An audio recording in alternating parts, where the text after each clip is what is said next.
Elohim doesn't mean God.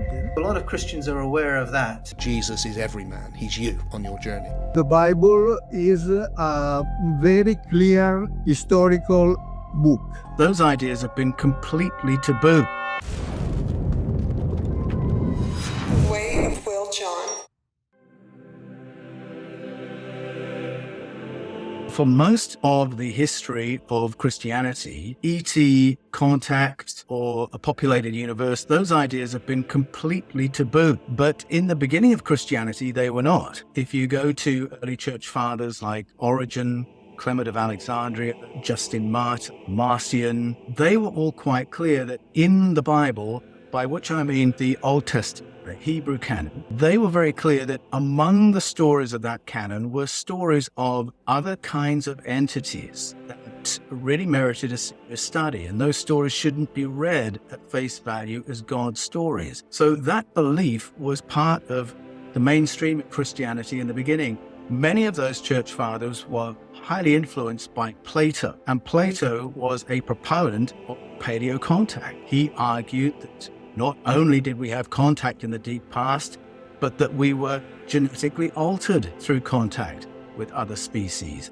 These early church fathers had no problem with that at all. Unfortunately, votes went the wrong way in the first 3 or 4 centuries, and a lot of those church fathers were pushed to the margins, and it became a taboo right up until 2009, when from out of the blue, the Roman Catholic Church convened a colloquium. This was a symposium of top theologians and academics and scholars to discuss the theological implications of contact with other civilizations. And when they did that, you could have knocked me down with a feather, because only 400 years ago, they were burning people at the stake for merely suggesting there might be intelligent life on other planets.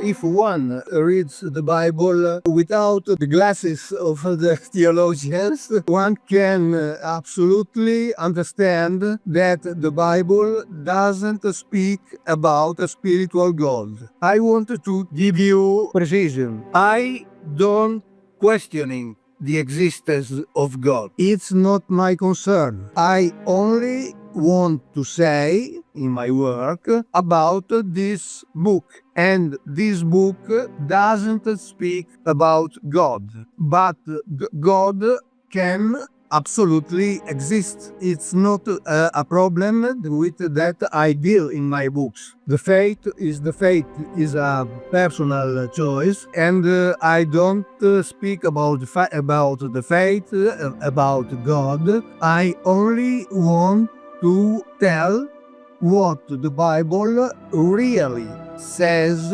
in its concreteness. The term Elohim is the main topic of the Bible, because if Elohim is God, the Bible is a religious book. If Elohim doesn't mean God, the Bible is entirely another thing. And it's clear, in my opinion, of course, that Elohim doesn't mean God.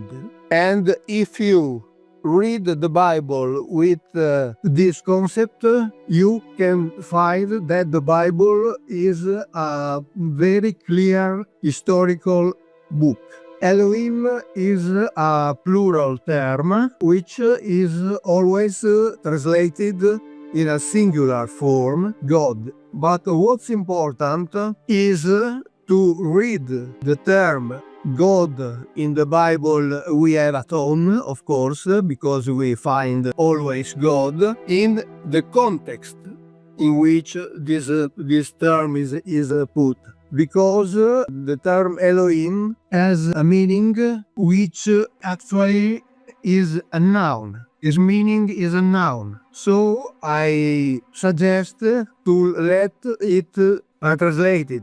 And so I suggest, for example, to read the Bible, and when we find the term God, we have to substitute the term God with Elohim, and we leave Elohim And so we read the Bible for what it is, because the term the Bible is clear that the Bible knows many Elohim.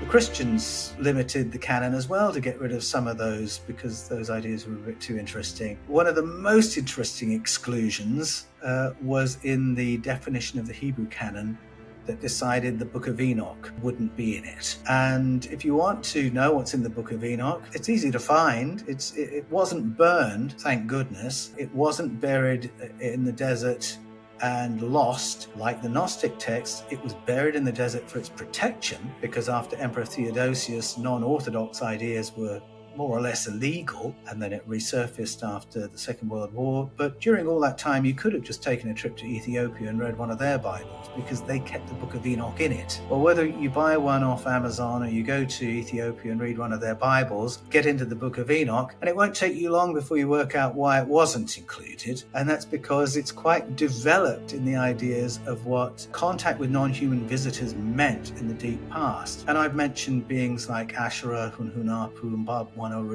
teaching us farming, but there's actually a rich cultural exchange described in the Book of Enoch, whereby these beings come who are described as watchers. They teach our ancestors which plants are good for food, which are good to avoid, which are good for medicines, which are good for higher consciousness. But they also teach them to dress more interestingly, to wear makeup, and to start wearing adornments.